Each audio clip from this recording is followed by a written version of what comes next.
Hi everyone, this is Shola from Reach Up. I hope you and your teams are doing well. In this video, I wanted to share with you an approach to dealing with a common issue that comes up in both my mentoring and coaching work with individuals and teams around performance delivery and performance improvement. The issue I'm talking about is dealing with failure in the workplace and, more specifically, dealing with failure that has occurred due to the actions or inactions of your own team. Now, this could be not delivering on a project on time, not achieving compliant performance. It could be a lack of success in a bid for a new service. There are many areas where failure appears in our working lives. And a common response to failure is to demonise it. Now, I'm not saying that failing is always good. In fact, it can hurt really badly when something we should have achieved or been successful in or won at doesn't go our way. It can feel quite horrible, it can feel embarrassing or even humiliating. But if we only look at failure as something we should never experience again and as actually having no intrinsic value whatsoever, we're actually failing to learn from a really important lesson. The opportunity to learn from failure should be valued. In fact, not addressing the failure can do damage to your team in their learning, in their creativity, in the team's morale, resilience, and actually their strength to face the next task. So do these things the next time you face failure in your team, and I'm pretty sure there will be a next time. First of all, start with yourself. When something goes wrong, where do you look? If you're a good manager, you start by looking in the mirror. You actually ask yourself how you contributed to the problem, no matter what that problem was. As a manager, you're accountable for everything that happens with your team, and it's important to allocate time for yourself to reflect on your own leadership. Did you provide clarity of roles and responsibilities, the resources, clarity or expectations around timelines and milestones? This is often a useful topic to discuss with a mentor or a coach.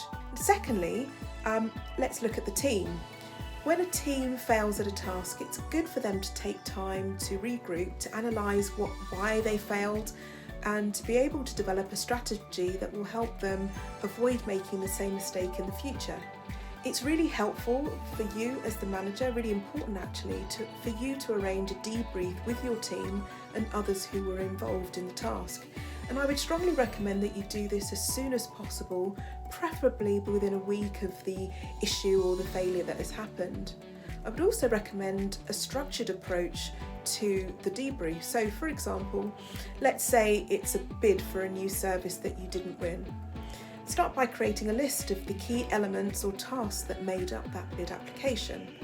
Allocate a neutral person to write up comments and learnings so that these can be reflected on and broached again at a future time. Now, when you come to the meeting, it's really important that you come with an open mindset. So start with affirming the team's efforts and their contributions. Not everything went wrong. And then there's a really important part, which is to look openly and honestly at what went wrong. Encourage the team to focus on the process.